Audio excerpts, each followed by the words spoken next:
ব্রহ্মবৈবর্ত পুরাণ ব্রহ্মখণ্ডের ষষ্ঠ অধ্যায়। হে নাথ, আমাকে অভিলষিত বরদান করুন। আমি গৃহিণী ইচ্ছা করি না। ভক্তবৎসল জ্ঞানেশ্বর ভক্তগণ যে যা চায় তাকে তাই অর্পণ করেন। হে জগদীশ, ভক্তি সহকারে আপনার দাস্যকার্য করার অভিলাষ জাগছে আমার অন্তরে। এখন আমার এই প্রার্থনা যে আপনার পবিত্র নাম জপ ও পদসেবাতে আমার যেন কখনো তৃপ্তি না হয়।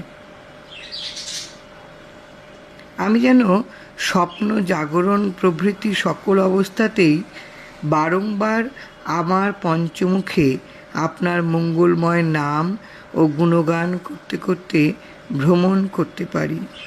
আমার চিত্ত যেন কোটিকল্প পর্যন্ত আপনার নাম রূপ ধ্যানে নিমগ্ন থাকে, কখনোই যেন বিষয়মুখে বাসনা করে না, এবং কেবল যেন যোগ, তপস্যা, আপনার সেবা, পূজা, স্তব পাঠ ও নাম কীর্তনাদি কার্যেই অভিলাষী হয়।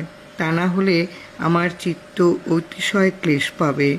সুতরাং এখন কোনো ক্রমেই প্রকৃতি গ্রহণে সম্মত নই। জয় রাম।